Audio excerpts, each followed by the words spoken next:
there is a small change in the schedule. அங்கே நம்முடைய அட்டவணையிலே சிறிய ஒரு மாற்றம் இருக்கிறது. With the permission of the elders, we will I thought I will give the testimony today. மூப்பனுடைய சம்மதத்தோடு நான் இன்றைக்கு என்னுடைய சாட்சியை கொடுக்கலாம் என்று நினைக்கிறேன். It is written on the third day, but today I thought I will. அது வந்து உண்மையாகவே அது மூன்றாம் நாளுக்காக அது ஒதுக்கப்பட்டிருந்தது. ஆனால் இன்றைக்கு நான் அதை கொடுக்க விரும்புகிறேன்.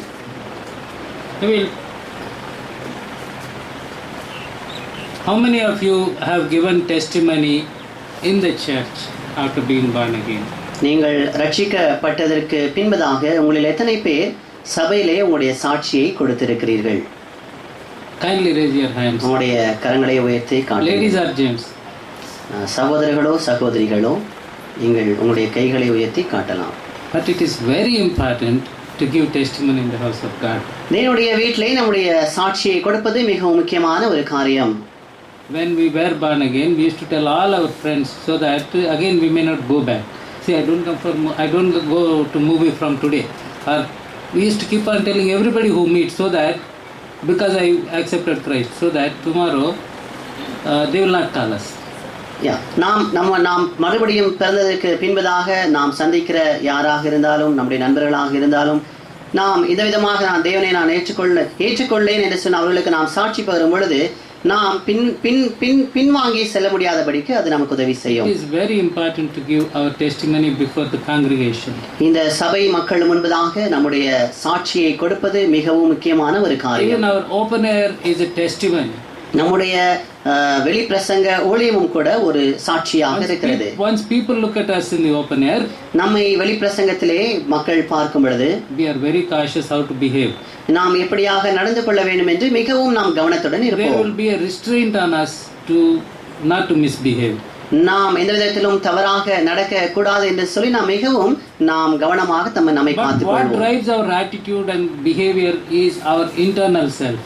நம்முடைய உள்ளத்துக்குள்ளாக இருக்கிறதான அந்த காரியமே நம்முடைய நடவடிக்கையாக நம்முடைய காரியங்களாக அது வெளிப்படுகிறது. However you try to camouflage or however you try to be a hypocrite, the originality comes out. நீங்கள் ஒருவேளை மிகவும் நேர்மையானவர்களாகவோ அல்லது ஒரு மாய்மாலைக்காரர்களாகவோ நீங்கள் நடக்க நினைத்தாலும் உங்கள் உள்ளத்திலே உண்மையாகவே என்ன இருக்கிறதோ அதுதான் வெளியே வரும். You may cheat everybody, but you cannot refrain from recognizing cheating by yourself. நீங்கள் ஒருவேளை அநேகரை நீங்கள் ஏமாற்றலாம், ஆனால் நீங்கள் உங்களை தாங்களே நீங்கள் ஏமாற்றிக் கொள்கிறீர்கள் என்ற காரியத்திலிருந்து நீங்கள் உங்களை விடுவித்துக் கொள்ள முடியாது. When you cheat yourself, you know that you have cheated yourself. நீங்கள் உங்களை ஏமாற்றும் பொழுது உங்களை நீங்கள் ஏமாற்றி இருக்கிறீர்கள் என்று உங்களுக்கு தெரியும். So this testimony is something which each one of us have to profess. இந்த சாட்சியை கொடுக்கதான் இந்த காரியத்தை ஒவ்வொருவரும் செய்ய வேண்டியது மிகவும் முக்கியம். In Kakinada, where Brother Das, I think he has come here, in that assembly there is a practice. அங்கே காக்கிநாடாவில இருந்து இங்க வந்திருக்கதான சகோதரன் தாஸ் அவருடைய அந்த சபையிலே இந்த விதமான ஒரு பழக்கம் இருக்கிறது. He insists that everybody should give testimony. ஒவ்வொருவரும் சாட்சி கொடுக்க வேண்டும் என்று சொல்லி அவர் அங்கே வலியுறுத்துவார். Every new person comes, he will ask him to give his testimony. யார் புதிதாக வந்தாலும் கூட அவர்கள் தங்களுடைய சாட்சியை கொடுக்க வேண்டும் என்று சொல்லி அவர்களை அவர் கேட்டுக்கொள்வார். If they don't give testimony, he will never use them. அவர்கள் தங்களுடைய சாட்சியை கொடுக்காவிட்டால் அவர்களை அவர் உபயோகப்படுத்த மாட்டார். He says that is a prerequisite for us to be recognized in the church to be children of God. நாம் தேவனுடைய பிள்ளைகளாக சபையின் மத்தியிலே நாம் ஏற்றுக்கொள்ளப்படுவதற்கு நாம் சாட்சி கொடுக்க வேண்டியது மிக முக்கியமானது. We have to be bold to testify that we belong to God and that we are saved. நாம் தேவனுக்கு உரியவர்களாக நாம் ரட்சிக்கப்பட்டிருக்கிறோம் என்பதை நாம் சாட்சி பகர நாம் தைரியமுடையவர்களாக காணப்பட வேண்டும். When we talk of testimony, there are two aspects. நாம் சாட்சியை குறித்து பேசும்போது அதில் இரண்டு முக்கியமான காரியங்கள் உண்டு. How others look at us, எவ்வாறு மற்றவர்கள் நம்மை பார்க்கிறார்கள் என்பதும், and how we appear, how we present ourselves. நாம் நம்மை எப்படியாக மற்றவர்களிடத்திலே எடுத்து காண்பிக்கிறோம் என்பதான மற்றொரு காரியம். There should be nothing like presentation. We should be our original self. அங்கே எந்த விதமான காரியத்தையும் நாம் அப்படியாக நாம் கொடுப்பதாக இல்லாத பட்சத்திலே நாம் நாமே நாம் உண்மையான விதத்திலே நாம் வெளிப்படுத்தி காட்ட வேண்டும். Where there is effort to in our behavior, that means there is hypocrisy.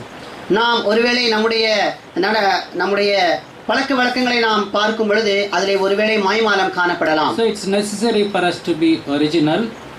நம்முடைய பழக்க வழக்கங்கள் மிகவும் உண்மையானதாக நேர்மையானதாக காணப்பட வேண்டும். At the same time we have to ensure that others see Christ in us. மற்றவர்களும் கூட நம்மிடத்திலே கிறிஸ்துவை காண்கிறார்கள் என்கிறதான நிச்சயம் நமக்கு இருக்க வேண்டும். So testimony has two aspects, how even others look at us. எனவே மற்றவர்கள் நம்மை எப்படியாக பார்க்கிறார்கள் என்ற அந்த சாட்சியின் விஷயத்திலும் இரண்டு விதமான காரியங்கள் உண்டு. We cannot hide anything for longer time. நாம் अनेक நாட்களுக்கு எதையும் மறைத்து வைக்க முடியாது. There is one example about this revealing our own identity. நம்முடைய அடையாளத்தை நாம் வெளிப்படுத்துவதனுடைய மிக முக்கியமான ஒரு காரியம் இருக்கிறது. There was a crow. அங்கே ஒரு காக்கா இருந்தது. And then there is a quail. அங்கே ஒரு sing well. குயில் ஒன்று இருந்தது. There is crow and quail, both are dark. இந்த காகமும் இந்த குயிலும் கருப்பாக இருக்கும். But the nose, the beak of the quail is very long and the beak of crow is curved. அந்த குயிலினுடைய அந்த அலகானது நீளமாக இருக்கும், காக்கையினுடைய அலகானது குட்டையாக இருக்கும். Then the quail sings very well, it's got a very sweet voice. அங்கே குயிலானது பாடும் பொழுது மிகவும் அழகான ஒரு சத்தமானது வெளிப்படும். Whereas the crow, it is very gruff. அங்கே காக்கையானது பாடும் பொழுது மிகவும் ஒரு கரடுமுரடான குரல் வெளிப்படும். So the crow had a desire to become like quail because it is a very respected bird. எனவே இந்த காகம் எப்படியாவது நான் குயிலாக மாற வேண்டும், ஏனென்றால் அந்த குயிலானது மிகவும் அனைவராலும் மதிக்கப்படுகிற ஒரு பறவையாக இருக்கிறது. So it went outside the town. எனவே அது தன்னுடைய அந்த பட்டணத்தினுடைய வெளியிலே சென்றது. Started rubbing her beak so that it becomes straight and long. எனவே அது தன்னுடைய அலகை அப்படியாக தேய்த்து அது மிகவும் சிறிதாக நீளமானதாக மாற்றிக்கொள்ள விரும்பியது. Then early in the morning it would go into the sea, very cold water, and there it would learn to undulate her voice. அங்கே காலையிலே சென்று அங்கே தண்ணீருக்குள்ளாக மிகவும் குளிர்ந்த நீரிலே அது நனைத்து தன்னுடைய குரலை மிகவும் அதிகமாக வளப்படுத்த விரும்பியது. So she used to improve her skill of voice. தன்னுடைய குரல் வளத்தை அது அதிகமாக வளர்த்துக் கொள்ள அது ஆசைப்பட்டது. And after some time it became almost like quail. ஒரு சில நாட்களுக்கு பின்பதாக ஓரளவுக்கு அது குயிலை போல மாறி போனது. Nobody could recognize which is a quail and which is crow. யாருமே எது குயில் எது காகம் என்று அவர்களால் அறிந்து கொள்ள முடியவில்லை. So now this crow wanted to become one among the quail. இந்த காகமானது குயில்களினுடைய கூட்டத்திலே ஒருவனாக மாற விரும்பியது. So what it did, it made friends with quails. எனவே அது குயில் கூட்டத்தோடு கூட ஒரு நட்பை ஏற்படுத்திக் கொண்டது. Every day it learned their habits. அந்த விதமான அவருடைய பழக்க வழக்கங்களை இது கற்றுக்கொள்ள ஆரம்பித்தது. Learned all the songs of the quail. குயில்கள் பாடுகின்றதான எல்லா பாடல்களையும் அது கற்றுக்கொண்டது. So one day they all thought they will go flying in a batch. எங்க அவர்கள் குழுவாக மிகவும் அழகாக அங்கே மேலாக அவர்கள் கூட்டமாக பறந்து செல்லலாம் என்று ஒரு நாள் நினைத்தார்கள். So all of them flew very happily, singing nicely. They went, among them only one crow. எல்லாரும் மிகவும் சந்தோஷமாக பாடிக்கொண்டு ஒன்றாக சென்றார்கள். அதிலே ஒன்று மட்டும்தான் காகம், இதெல்லாம் குயில்கள். While singing so nicely, they were in a chorus. They were going. Suddenly, the crow saw a corpse, a dead body. அங்கே இவர் விதமாக அவர்கள் அழகாக பாடிக்கொண்டு செல்லும் பொழுது காகமானது ஒரு இறந்த சடலத்தை அங்கே பார்த்தது. Immediately the crow fell because that's its weakness. அது ஏனென்றால் அது காகத்தினுடைய பலவீனமாக இருந்தபடினாலே உடனடியாக காகமானது கீழே இறங்கினது. All the quails went away. எல்லா மற்ற குயில்களும் அங்கே பறந்து சென்று கொண்டிருந்தன. We get exposed at our weaknesses. நம்முடைய பலவீனத்தை குறித்து நாம் என்றைக்காவது ஒரு நாள் வெளிப்படுத்தப்படுவோம். However, we try to cover up our mistakes. நாம எப்படியாகிலும் நம்முடைய குறைபாடுகளை மறைக்க நினைத்தாலும் somehow it will come out. எப்படியாகிலும் அது ஒரு நாள் வெளிப்படும். So a testimony is something which is very true. நம்முடைய சாட்சியானது மிகவும் ஒரு உண்மையான ஒரு சாட்சியாக இருக்க வேண்டும். Not only what we say, when others hear us, they should know that it is true.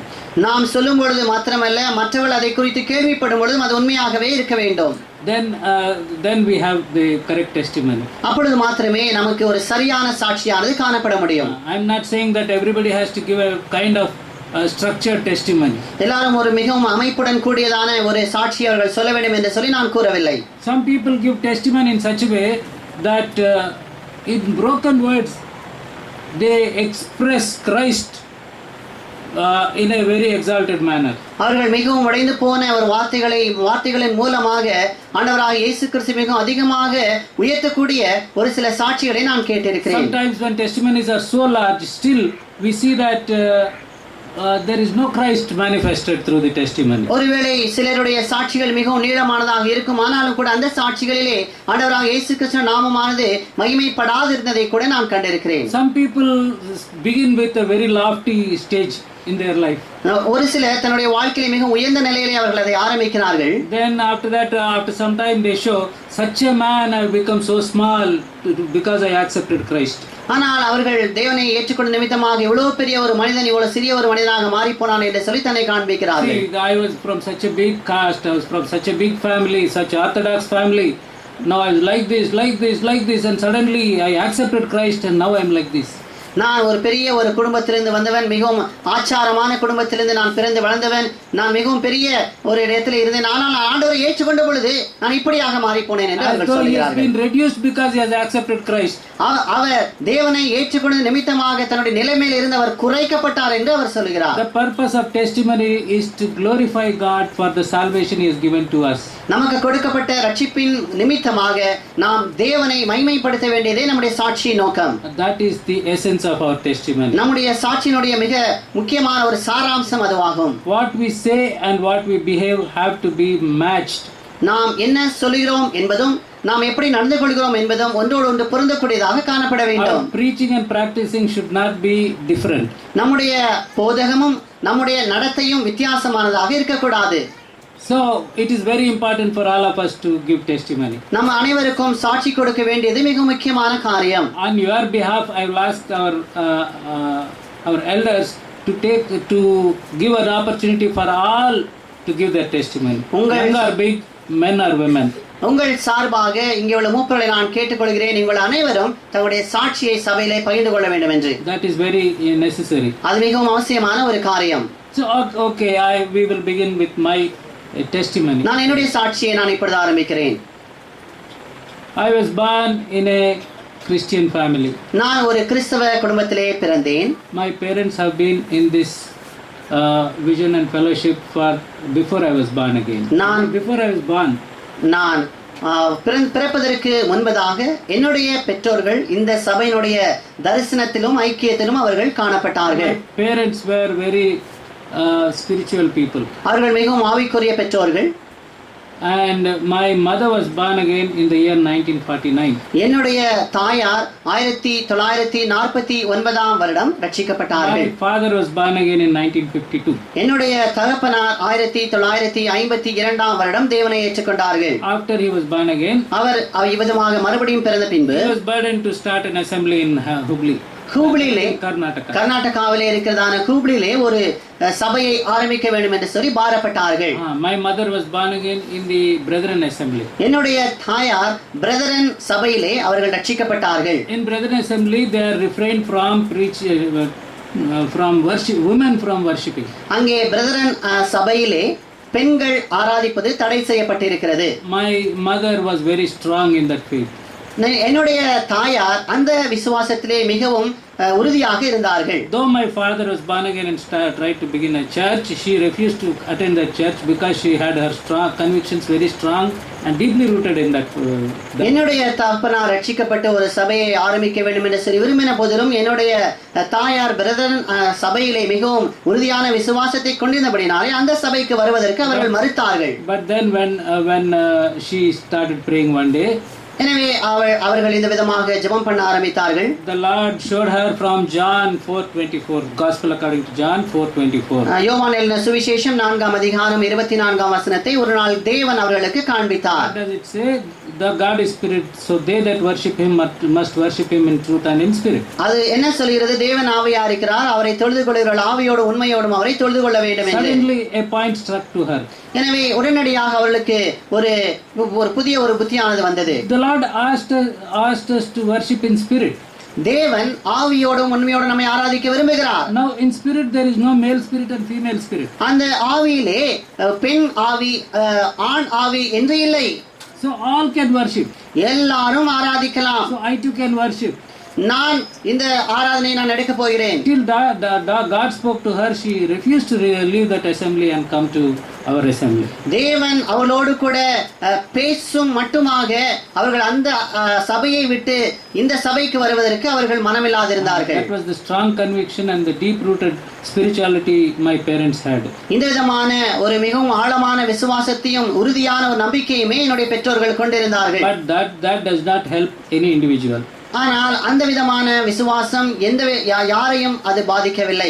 We were 8 children to our parents. எங்களுடைய பெற்றோர்களுக்கு நாங்கள் 8 குழந்தைகள். But there were 4 infant deaths just before even 6 to 7 months. அங்கே 6 அல்லது 7 மாதங்களுக்கு முன்பதாகவே 4 குழந்தைகள் இறந்து போயின. And then we were 4 left over. நாங்கள் 4 பேர் இருக்கிறோம். We are 2 brothers and 2 sisters. நாங்கள் 2 சகோதரர்கள் 2 சகோதரிகள். Elder is my brother. எனக்கு ஒரு மூத்த சகோதரன். Second is my elder sister. எனக்கு ஒரு மூத்த சகோதரி இரண்டாவதாக. Third, மூன்றாவதாக I have another younger sister. ஒரு என்னுடைய இளைய சகோதரி எனக்கு உண்டு.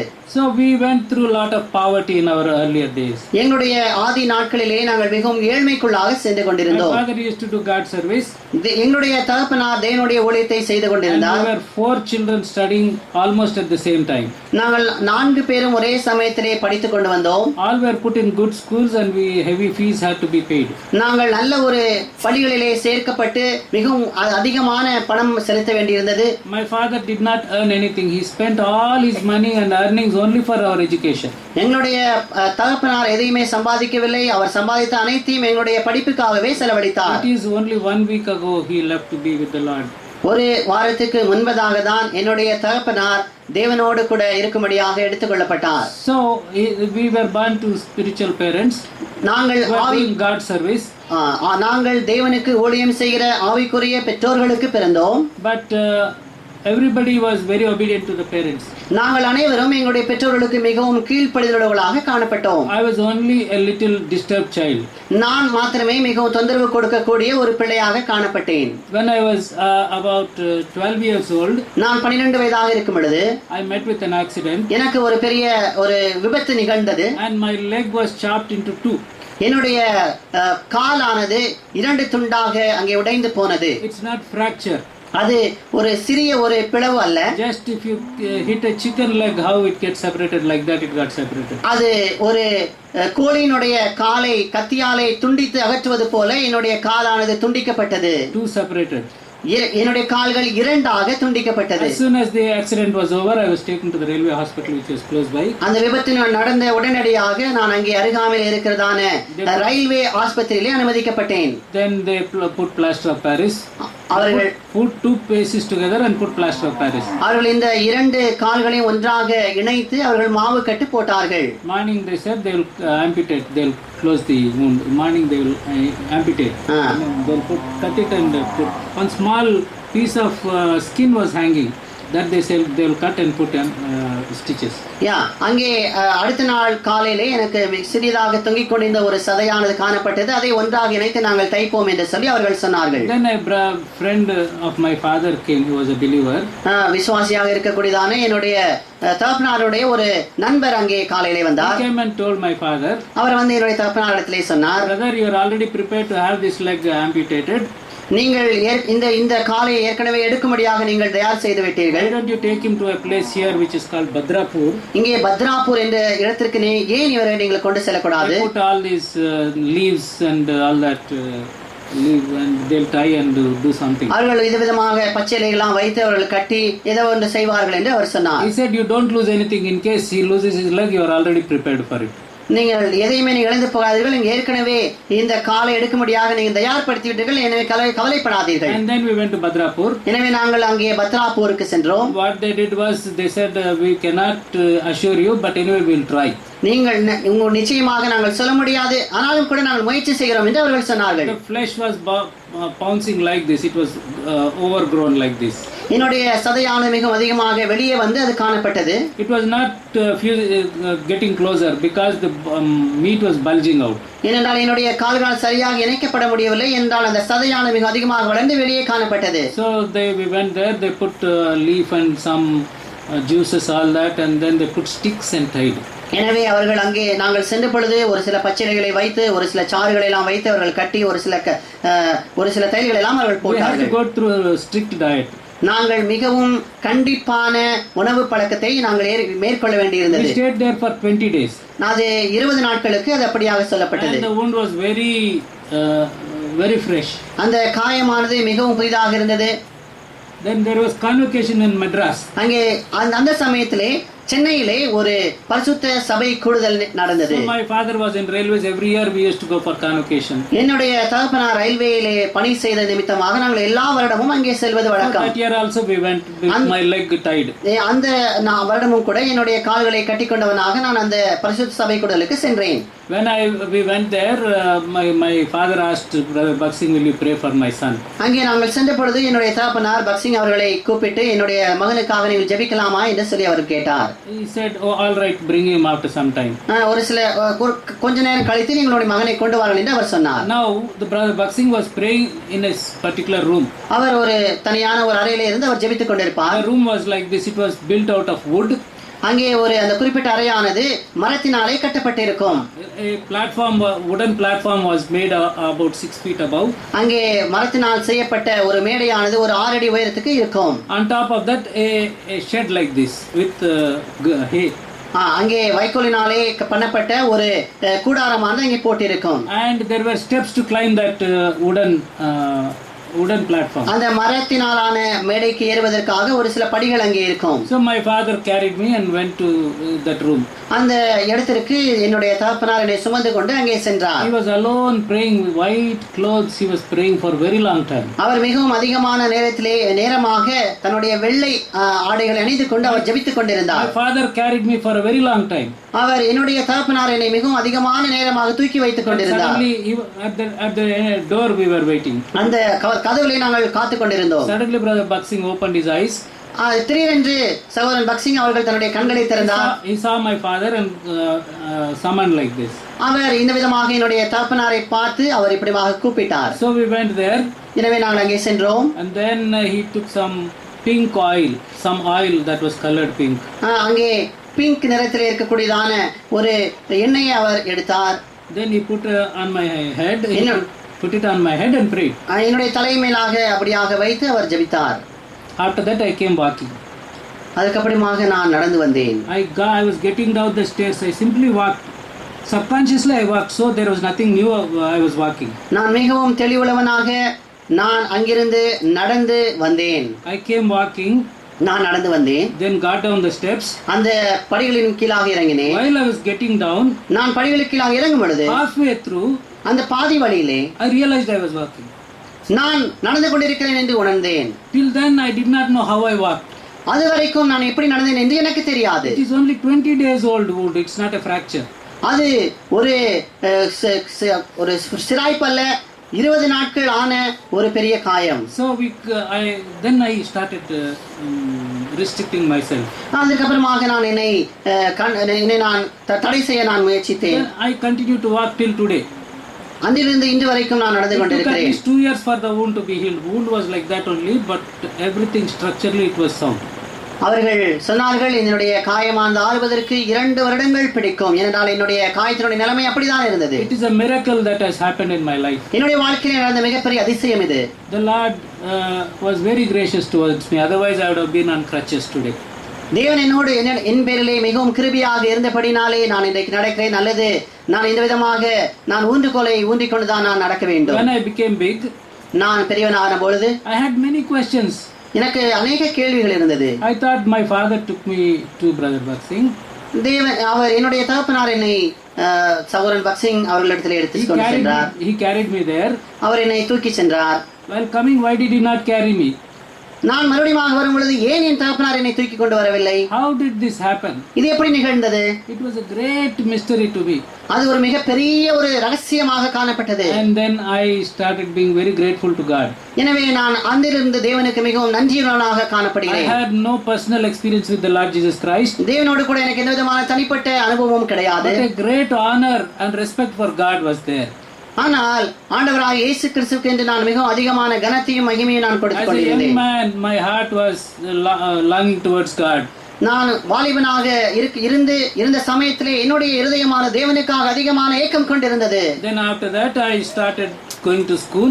அதற்கு பின்பதாக நான் பள்ளிக்கு செல்ல ஆரம்பித்தேன். And that year also there was something which has happened. My father was working and he used to travel towards Goa, from Hubli to Goa. அங்கே அந்த வருடத்திலும் ஒரு காரியமானது நிகழ்ந்தது. என்னுடைய தகப்பனார் ஹூப்ளியிலிருந்து கோவாவுக்கு பிரயாணமாக செல்வது வழக்கம். On his official duty. அவருடைய அலுவலக நிமித்தமாக. So the principal of my school என்னுடைய was a Parsi lady. என்னுடைய பள்ளியினுடைய தலைமை ஆசிரியை பார்சி இனத்தைச் சேர்ந்த ஒரு பெண்ணாக இருந்தாள். She asked my father, will you get me a bottle from Goa, because Goa they used to have imported goods in those days. அங்கே கோவாவிலே இருந்து எனக்கு ஒரு பாட்டில் மதுபானம் நீங்கள் வாங்கி வர முடியுமா? ஏனென்றால் கோவாவிலே வெளிநாடுகளிலிருந்து இறக்குமதி செய்யப்பட்ட மதுபானங்கள் கிடைப்பதுண்டு. My father said, I am a child of God, I will never do it. Even if I can bring it, I will not bring it. என்னால் அதை கொண்டு வர முடிந்தாலும் கூட நான் தேவனுடைய பிள்ளையாக இருப்பது நிமித்தமாக நான் அதை கொண்டு வர முடியாது என்று என்னுடைய தகப்பனார் சொன்னார். But then we were afraid she may fail me because I was absent for more than 6 months. நான் ஏறக்குறைய 6 மாதங்களுக்கு மேலாக நான் பள்ளிக்கு செல்லாதிருந்தது நிமித்தமாக ஒருவேளை இந்த பெண்மணி என்னை ஒருவேளை ஃபெயில் ஆக்கி போட முடியும் என்று சொல்லி நான் பயந்தேன். That lady was very serious with my father. அவர் என்னுடைய தகப்பனார் கூட மிகவும் கடுமையாக நடந்து கொண்டார். I tell anybody they will bring it. நான் யாரிடத்திலே சொன்னாலும் அவர்கள் கொண்டு வருகிறார்கள். But she could not get it from my father. ஆனால் என்னுடைய தகப்பனாரிடத்தில் அவர் அதை வரவழைக்க முடியவில்லை. But God's grace, she passed me based on my past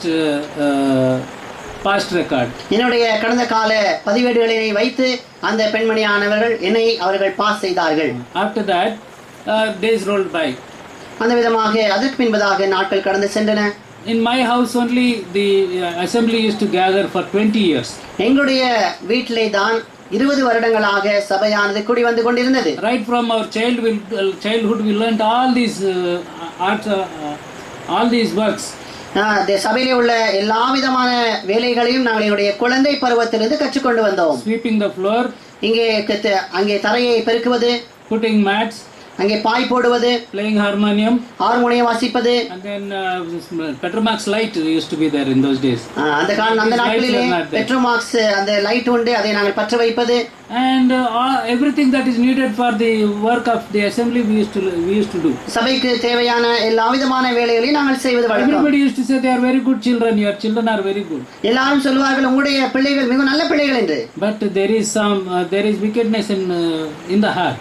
ஆனால் என்னுடைய இதயத்திலே அக்கிரமமானது குடிகொண்டிருந்தது. What they used to do was the offertory box was kept in my house only. அங்கே காணிக்கை பெட்டியானது எங்களுடைய வீட்டிலே தான் வைக்கப்பட்டிருந்தது.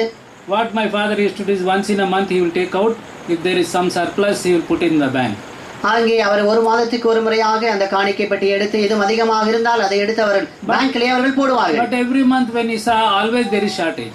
ஆனால் ஒவ்வொரு மாதம் பார்க்கும் பொழுதும் அங்கே குறைவாக தான் காணப்படும் அந்த பணம். What he used to do, somewhere I would have committed mistake, he used to think and he used to put. He is responsible, no? Somebody counted and put. After 4 months total, if the money is not there, what he will do, he only has to put.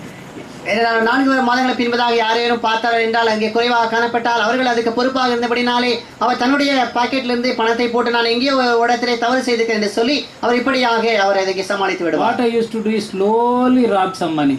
நான் என்ன செய்வேன் என்றால் மிகவும் மெதுவாக அங்கிருந்து ஒரு சில பணங்களை நான் களவாடுவேன். Now it may not appear much, it was only 10 paise. ஆனால் அது ஒரு 10 பைசா தான். இப்பொழுது ஒருவேளை அது பெரிய ஒரு பணமாக இல்லை. But it was only 10 paisa. 10 பைசா மட்டுமே. But regularly I used to take. நான் மிகவும் ஒழுங்கும் கிரமமாக அந்த 10 பைசாவை எடுப்பேன். My father never doubted anybody.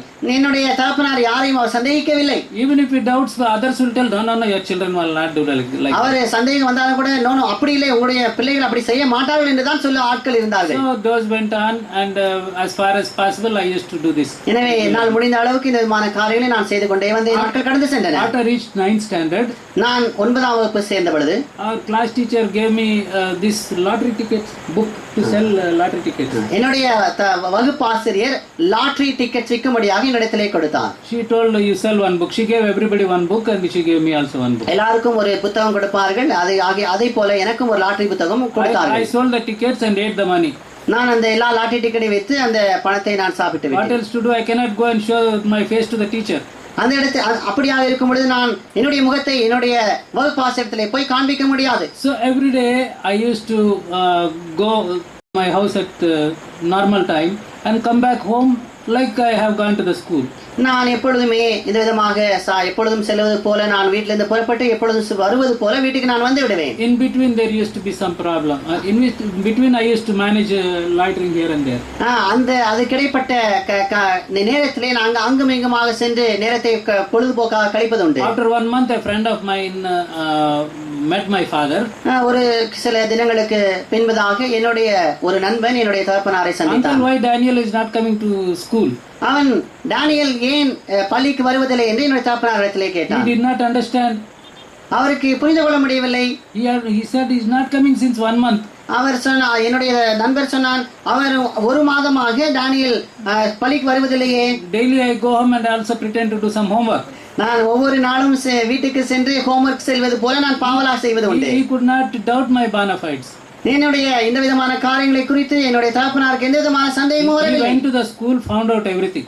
எனவே அவர் பள்ளிக்கு சென்று எல்லாவற்றையும் கண்டுபிடித்தார். He came home and bet me like anything. அவர் வீட்டுக்கு வந்து என்னை மிகவும் சரியாக சாத்தினார். I should thank that man of God. அது தேவனுடைய நேரம். It changed my life. அது என்னுடைய வாழ்க்கையை மாற்றியது. He bet me and my hand broke. அவர் அடித்து என்னுடைய கையானது உடைந்து போனது. And then I started weeping the whole night. இரவு முழுதுமாக நான் அழுது கொண்டிருந்தேன். He thought I was just weeping because he bet me. அவர் என்னை அடித்ததினாலே நான் அழுது கொண்டிருக்கிறேன் என்று என்னுடைய தகப்பனார் நினைத்தார். Morning I went to the hospital and got my hands plastered. அங்கே அடுத்த நாள் காலையிலே நான் ஆஸ்பத்திரிக்கு சென்று என்னுடைய கரங்களானது கட்டு போடப்பட்டது. There was fracture. அங்கே ஒரு உடைப்பு காணப்பட்டது. So the plaster was put when I came home. நான் வீட்டுக்கு வந்த பொழுது அங்கே கட்டு போடப்பட்டிருந்தது. I have never seen my father weeping. That day he wept. ஆனால் என்னுடைய தகப்பனார் அழுது நான் ஒரு நாளும் பார்த்ததில்லை. அன்றைக்கு என்னுடைய தகப்பனார் அழுது கொண்டிருந்தார். Because he thought I was simply crying because he bet me, but he never realized I was suffering out of pain. ஆனால் நான் ஏதோ அடித்ததினாலே நான் அழுது கொண்டிருந்தேன் நினைத்தார். ஆனால் இந்த விதமான வலி நிமித்தமாக நான் அழுது கொண்டிருந்தேன் என்று அவருக்கு தெரியாது. So that's why he wept, because I was suffering out of pain. அவர் நான் இந்த விதமாக வலினாலே துடித்தது நிமித்தமாக என்னுடைய தகப்பனார் மிகவும் அதிகமாக அழுதார். Then after that he took me to the school. அதன் பின்பதாக அவர் என்னை பள்ளிக்கு எடுத்து சென்றார். And then that year I had to drop. அந்த வருடத்தை தொடர்ந்து நான் படிக்க முடியாமல் விட்டுவிட வேண்டியது. Principal was also not willing to make me continue. என்னுடைய தலைமை ஆசிரியர் கூட நான் என்னுடைய வகுப்பை தொடர்வதற்கு அனுமதிக்கவில்லை. Then I had to wait at home the remaining part of the year. அந்த வருடம் முழுவதுமாக நான் வீட்டில் என்னுடைய நாட்களை கழித்தேன். Nobody used to bother about me. யாரும் என்னை குறித்து கவலைப்படவில்லை. As long as I was studying, everybody tried to speak well and do everything. நான் படித்துக் கொண்டிருந்த சமயம் மட்டுமாக எல்லாரும் என்னை குறித்து நல்ல முறையிலே பேசிக் கொண்டிருந்தார்கள். My classmates used to be my friends. என்னுடைய வகுப்பு மாணவர்கள், சக மாணவர்கள் என்னுடைய நண்பர்களாக இருந்தார்கள். They also stopped talking because their parents told them they are afraid that their children also will become like me. அவருடைய என்னுடைய நண்பர்களும் கூட என்னிடத்திலே பேசுவதை நிறுத்திவிட்டார்கள். ஏனென்றால் அவருடைய பெற்றோர்கள் இந்த விதமான பையனோடு கூட சேர்ந்திருந்தால் நீங்களும் கூட விதமாக மாறிப்போவீர்கள் சொல்லி அவர்கள் எச்சரித்திருந்தார்கள். That is the time in my tender age I had bitter feeling that man is not reliable. எனவே நான் அந்த இளம் வயதிலே யாருமே மனிதனை நம்ப முடியாது என்று சொல்லி நான் உணர்ந்தேன். Everybody is materialistic. Everybody has consideration to be good or bad. எல்லாருமே இந்த உலகத்திலே ஒரு நல்லவர்களாகவோ அல்லது கெட்டவர்களாகவோ இருக்கக்கூடியவர்களாகவே அவர்கள் காணப்படுகிறார்கள். After that year my father took me and admitted me in the school. அதற்கு அடுத்தபடியாக அடுத்த வருடம் என்னுடைய தகப்பனார் என்னை பள்ளியிலே சேர்த்தார். And then that is the time I prayed to the Lord. அந்த சமயத்தில் நான் தேவனிடத்திலே ஜெபித்தேன். And I continued my education. என்னுடைய படிப்பை நான் தொடர்ந்தேன். And even on merit I got engineering seat.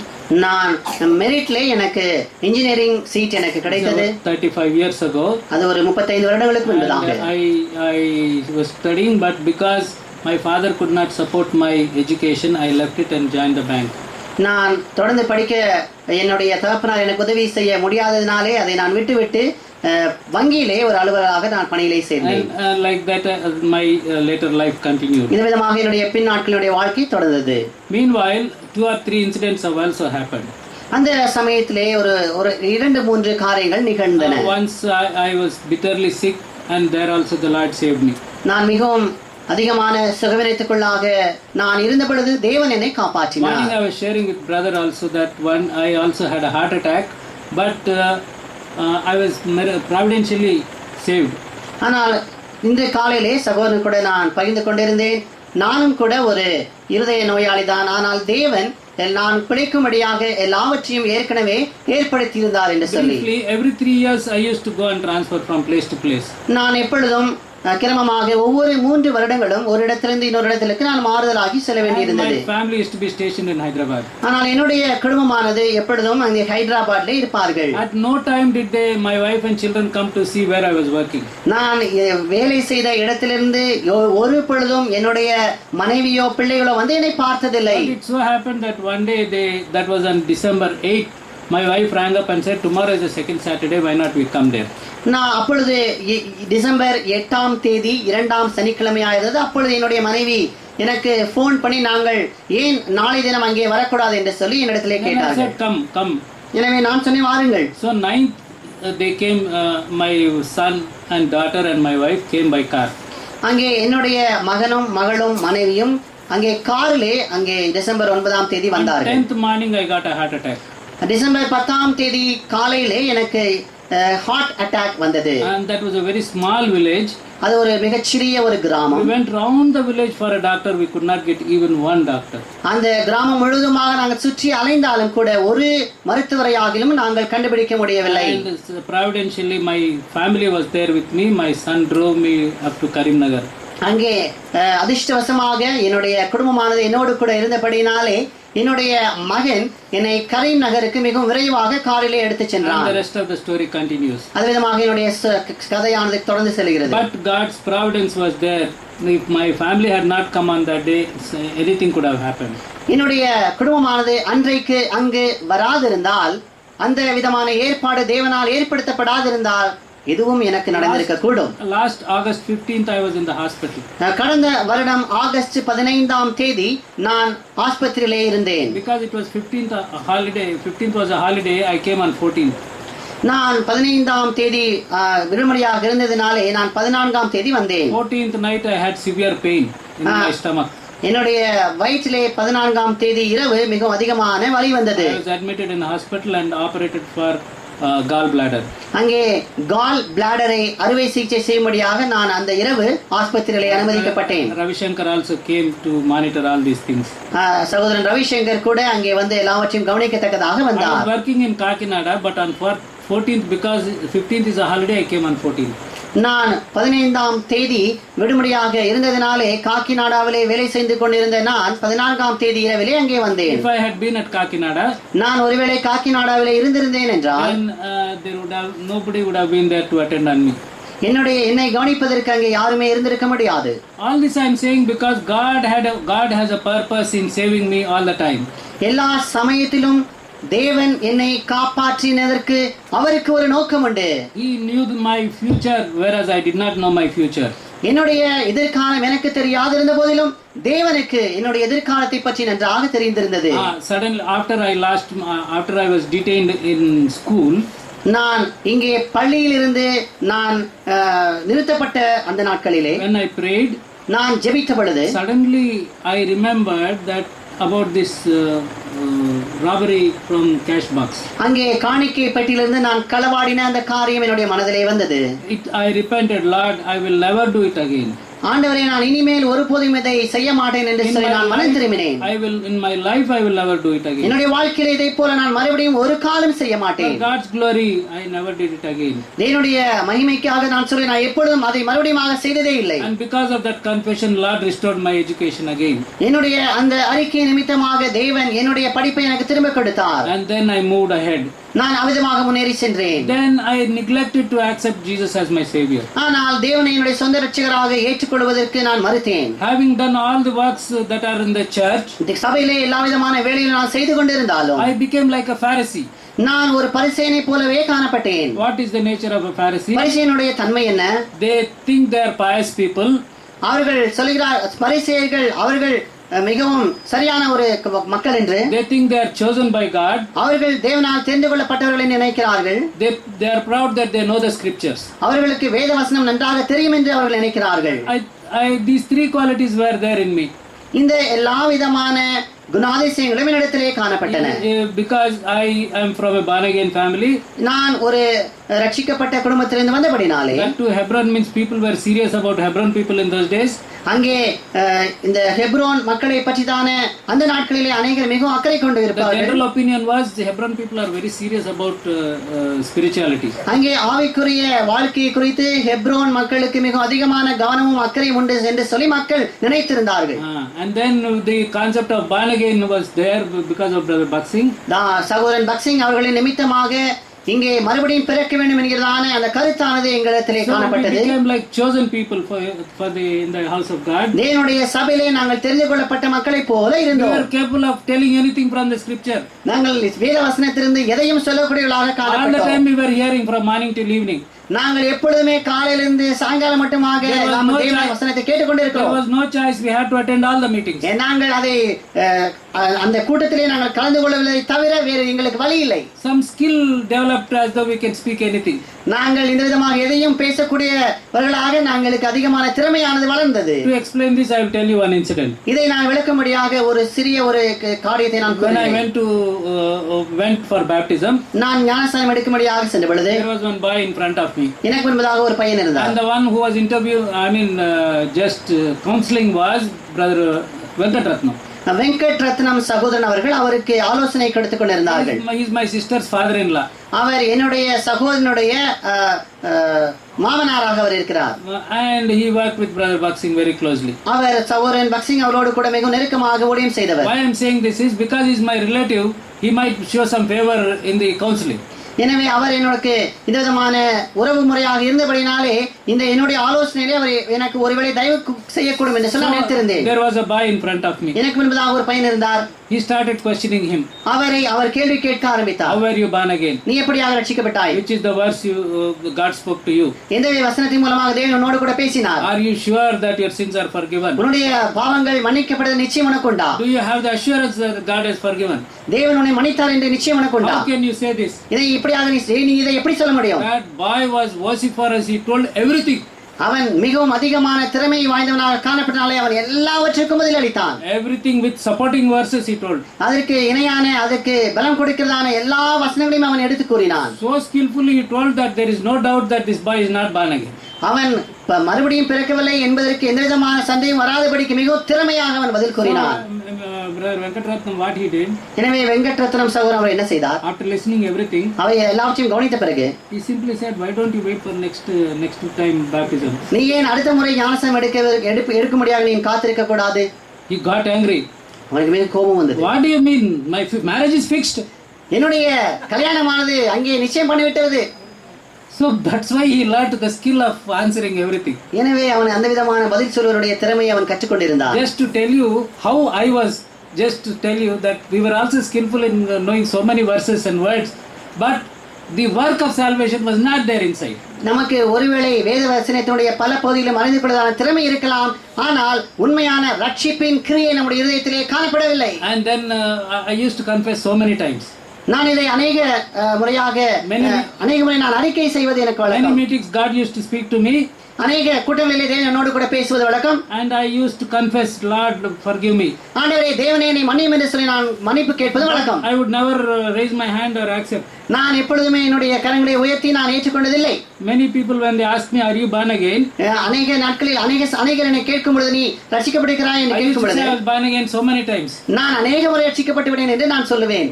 That is not born again. அது ஒரு மறுபடியும் பிறந்த அனுபவம் அல்ல. How can we be born again so many times? நாம் எப்படி அநேக முறை மறுபடியும் பிறக்க முடியும்? That means you confess and again fall. நீ அறிக்கையிட்டு மறுபடியும் விழுந்து போகிறாய். Then one fine day, ஒரு நாளிலே Brother Giftson was preaching in Hebron. ஹெப்ரோனிலே சகோதரன் பக்சிங் அவர்கள் பிரசங்கித்துக் கொண்டிருந்தார். I don't remember what he said. What was the subject? அவர் எந்த தலைப்பின் கீழாக பிரசங்கித்தார் என்று என்னால் கூற முடியாது. But repeatedly he was saying, unless you confess here, unless you confess the Lord here, He will not confess you before the angels in heaven. இங்கு கர்த்தராகிய இயேசு கிறிஸ்துவை நீ அறிக்கையிடாவிட்டால் தூதர்களுக்கு முன்பாக அவர் உன்னை அறிக்கையிட மாட்டார் என்று சொல்லி சகோதரன் பக்சிங் அவர்கள் மறுபடியும் அங்கே கூறிக்கொண்டிருந்தார். I had lot of love for Jesus. தேவனிடத்திலே எனக்கு அதிகமான அன்பு இருந்தது. Lot of regard for him because what he has done for my leg. என்னுடைய காலுக்கென்று அவர் செய்த அந்த காரியத்திற்காக நான் தேவனிடத்திலே மிகவும் பரிவுள்ளவனாக காணப்பட்டேன். And I was afraid I will be detached from Jesus. நான் தேவனிடத்திலிருந்து நான் பிரித்து எடுக்கப்படுவேன் என்ற ஒரு பயமானது எனக்கு காணப்பட்டது. So if I don't accept him, he is not going to accept me in heaven. நான் அவரை ஏற்றுக்கொள்ளவில்லை என்றால் பரலோகத்தில் அவர் என்னை ஏற்றுக்கொள்ள மாட்டாரே. So I raised my hand. எனவே நான் என்னுடைய கரங்களை உயர்த்தினேன். Great force asking me to raise my hand. மிகவும் வலுக்கட்டாயமான சூழ்நிலையிலே நான் என்னுடைய கரங்களை உயர்த்தினேன். I raised my hand. என்னுடைய கரங்களை உயர்த்தினேன். I did not want anybody to see that. யாருமே அதை பார்க்க விரும்பவில்லை. But just beside me my brother-in-law was sitting. ஆனால் மிகவும் எனக்கு அருகாமையிலே என்னுடைய my brother-in-law, my sister's husband. என்னுடைய மாமா அங்கே உட்கார்ந்திருந்தார். And I never knew he was sitting beside because I was meditating on what was being said.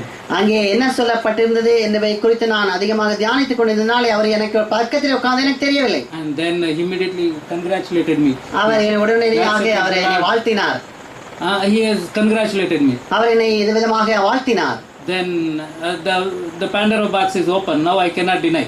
நான் அப்பொழுது எனக்கு இந்த விதமான அழைப்பு கொடுக்கப்பட்டது. நான் என்னால் மறுக்க முடியவில்லை. I knelt down and asked the Lord. எனவே நான் முழங்கால் படிட்டு தேவனிடத்திலே கேட்டேன். Lord, help me not to go back. ஆண்டவரே, நான் பின்னோக்கி செல்லாதபடிக்கு எனக்கு உதவி செய்யும். I have great desire to be with you. நான் உம்மோடு கூட இருக்க வேண்டும் என்ற பெரிய ஆவல் எனக்கு உண்டு. I want to live with you. நான் உம்மோடு கூட வாழ விரும்புகிறேன். Don't detach me. என்னை நீ பிரித்து எடுத்து விடாதீரும். I will be with you. நான் எப்பொழுதும் உம்மோடு கூடவே இருப்பேன். And I had a great assurance. நான் எனக்கு ஒரு பெரிய நிச்சயம் வந்தது. Yes, that you are my child. I belong to him. நான் தேவனுடைய பிள்ளை என்றும் நான் அவரை சேர்ந்தவன் என்ற பெரிய ஒரு நிச்சயம் எனக்கு வந்தது. From that is the day I never turned back. அந்த நாளிலிருந்து நான் ஒருபோதும் பின்வாங்கி சென்றதில்லை. And the Lord helped me in so many ways. இந்த விதமாக தேவன் பல வழிகளிலே எனக்கு உதவி செய்தார். And though it is irrelevant, I will tell one more aspect. இது ஒருவேளை தொடர்பில்லாததாக இருந்தாலும் கூட நான் ஒரு காரியத்தை நான் சொல்ல விரும்புகிறேன். I was born again. நான் மறுபடியும் பிறந்த உடனடியாக I attended one of our assembly. நம்முடைய சபையின் ஒரு சபையை நான் அங்கே சென்று நான் அங்கே அட்டெண்ட் பண்ணினேன். I used to do all the works in the assembly. அங்கே தேவனுடைய சபையிலே எல்லா விதமான வேலைகளை நான் செய்வேன். So what the God servant did is he made me an elder. எனவே அங்குள்ள ஊழியக்காரர் என்ன செய்தார்? என்னை ஒரு மூப்பராக மாற்றி விட்டார். He made me an elder and I felt so much elated. எனவே நான் மிகவும் அதிகமாக உயர்த்தப்பட்டது போல நான் உணர்ந்தேன். What he said is your father, mother, everybody is involved in work. Now you know how to, you're a child of God, you know how to do work in the house of God, so you have to be an elder. உங்களுடைய தகப்பனார் உன்னுடைய தாயார் அனைவரும் தேவனுடைய ஊழியத்திலே இருந்தார்கள். நீ நல்ல ஒரு குடும்பத்திலே வளர்க்கப்பட்டவன், நீ சபையினுடைய வேலை அனைத்தையும் நீ தெரிந்தவன், எனவே சபையை குறித்து உனக்கு எல்லாம் தெரியும் என்று சொல்லி அவருடைய இடத்திலே சொன்னார்கள். Only 30 years old, but I became an elder in a church. ஆனால் 30 வயதுதான், ஆனால் ஒரு பெரிய சபையினுடைய மூப்பராக நான் மாறி போனேன். I lost all my life. என்னுடைய வாழ்க்கை முழுவதுமாக நான் இழந்தேன். I could not reconcile to so many things. நான் அநேக காரியங்களை நான் ஒப்புரவாக முடியவில்லை. My yardstick was my father. என்னுடைய அளவுகோல் என்னுடைய தகப்பனாராக இருந்தார். If he had not served God, I would not have had the opportunity to observe him. அவர் தேவனை சேவிக்காதிருந்திருந்தார், ஆனால் நான் இந்த விதமான காரியங்களை புரிந்து கொள்ள கற்றுக்கொள்ள எனக்கு வாய்ப்பு கிடைத்திருக்காது. Always there was comparison between what is happening and what my father used to do. நான் என்ன செய்கிறேன், என்னுடைய தகப்பனார் என்ன செய்து கொண்டிருந்தார் என்பதை குறித்து நான் எப்பொழுதுமே ஒப்பிட்டு பார்ப்பது வழக்கம். There was great conflict in me. I did not know how to behave. பலவிதமான குழப்பங்கள் என்னிடத்திலே காணப்பட்டது. அதை எப்படியாக நான் சமாளிப்பது என்று எனக்கு தெரியவில்லை. In this great conflict, I was negligent with the Lord. நான் இந்த விதமான குழப்பங்கள் மத்தியிலே நான் தேவனை மிகவும் அதிகமாக நான் புறக்கணித்தவனாக காணப்பட்டேன். All this time seeing what is right and what is wrong. நான் எப்பொழுதுமே எது தவறு எது சரி என்று சொல்லி நான் பார்த்துக் கொண்டிருப்பதிலே நான் என்னுடைய நேரத்தை கழித்தேன். And that was a wrong thing I did. நான் செய்த ஒரு தவறான காரியமாகும் அது. God spoke to me and said, you have to see what gives life and what does not give life. எனவே தேவன் என்னோடு கூட பேசி என்னிடத்திலே சொன்னார், எந்த காரியம் ஜீவனை கொடுக்கிறது, எந்த காரியம் ஜீவனை கொடுப்பதில்லை என்று சொல்லி நீ அறிந்து கொள்ள வேண்டும். What are the issues that will increase the life in you and what decreases life in you? எந்த விதமான காரியங்கள் உன்னிடத்திலே ஜீவனை அதிகரிக்கும், எந்த விதமான காரியங்கள் உன்னிடத்திலே ஜீவனை குறைக்கும் என்று சொல்லி தேவன் எனக்கு கற்பித்தார். In my ignorance I did so many mistakes. என்னுடைய அறியாமையிலே நான் அநேக காரியங்களை நான் தவறாக செய்தேன்.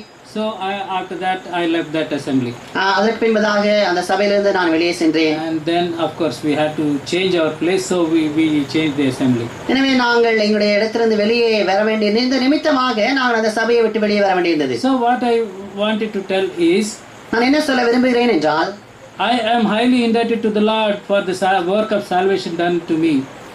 நான் தேவன் என்னிடத்திலே நடப்பித்த ரட்சிப்பின் கிரியைக்காக நான் தேவனை துதிக்கிறேன். I am indebted to Him for the healing and the miracle work done to me, and I have lot of regard for the Lord. தேவன் என்னிடத்திலே காண்பித்த அந்த குணப்படுதலினுடைய அதிசயமான கிரியைகளுக்காக நான் தேவனை துதித்து அவரிடத்திலே மிகவும் பரிவுள்ளவனாக நான் காணப்படுகிறேன். My life is driven by what increases life in me and what decreases life in me. என்னிடத்திலே ஜீவனை அதிகரிப்பது எது என்பது நிமித்தமாகவும் என்னிடத்திலே ஜீவனை குறைப்பது எது என்பது நிமித்தமாகவும் நான் வழிநடத்தப்பட்டேன். Jesus did not come to bless the right and punish the wrong.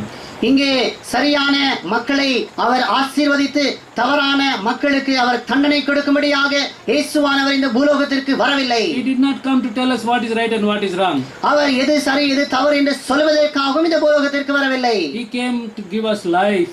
நமக்கு ஜீவனை கொடுக்கும்படியாகவே தேவன் இந்த உலகத்திற்கு வந்தார். And we have to work to see that the life of God increases in us.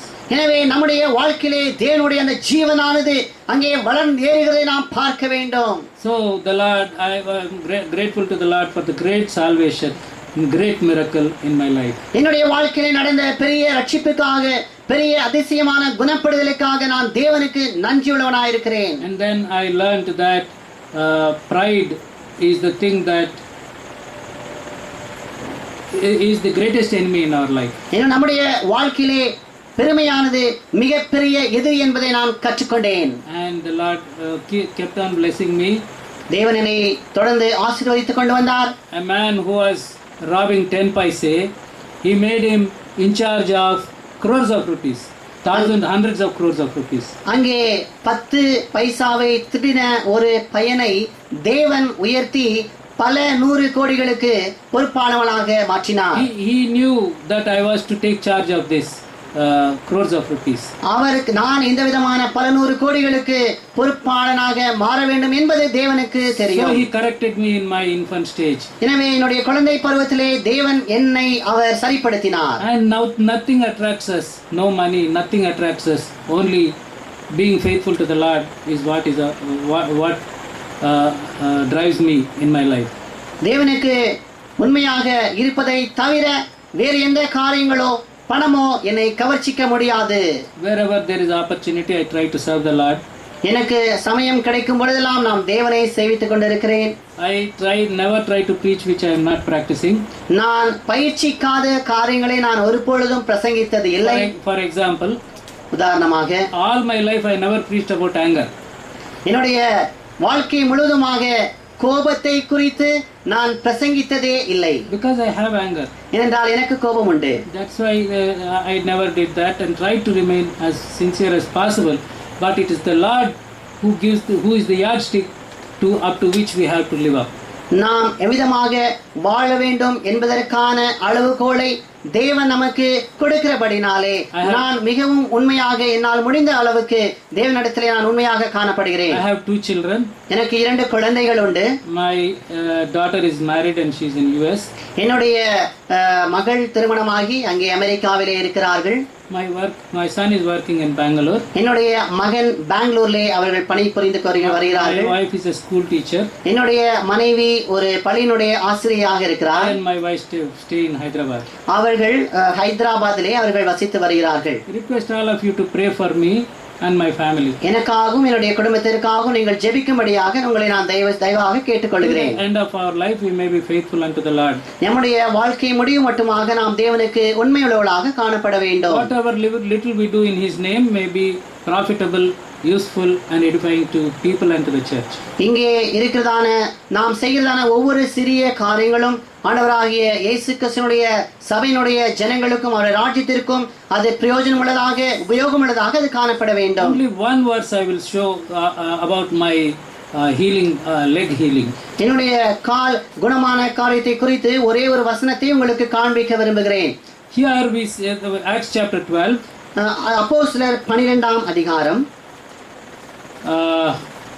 verse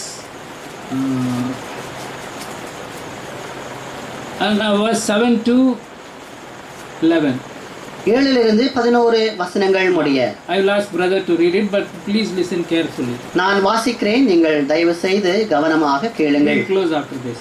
நாம் இதுக்கு அப்புறமாக நாம் முடிக்க போகிறோம். அப்போஸ்தலர் 12 7 முதல் 11. அப்பொழுது கர்த்தருடைய தூதன் அங்கே வந்து நின்றான். அறையிலே வெளிச்சம் பிரகாசித்தது. அவன் பேதுருவை விலாவிலே தட்டி, சீக்கிரமாய் எழுந்திரு என்று அவனை எழுப்பினான். உடனே சங்கிலிகள் அவன் கைகளிலிருந்து விழுந்தது. தூதன் அவனை நோக்கி, உன் அறையை கட்டி உன் பாதரட்சிகளை தொடுத்துக்கொள் என்றான். அவன் அந்தபடியே செய்தான். தூதன் பின்னும் அவனை நோக்கி, உன் வஸ்திரத்தை போர்த்து கொண்டு என் பின்னே வா என்றான். அந்தபடியே அவன் புறப்பட்டு அவனுக்கு பின் சென்று தூதனால் செய்யப்பட்டது மெய் என்று அறியாமல் தான் ஒரு தரிசனம் காண்கிறதாக நினைத்தான். அவர்கள் 1ஆம் காவலையும் 2ஆம் காவலையும் கடந்து நகரத்திற்கு போகிற இருப்பு கதவண்டையிலே வந்த போது அது தானாய் அவர்களுக்கு திறவுண்டது. அதன் வழியாய் அவர்கள் புறப்பட்டு ஒரு வீதி நெடுக நடந்து போனார்கள். உடனே தூதன் அவனை விட்டு போய்விட்டான்.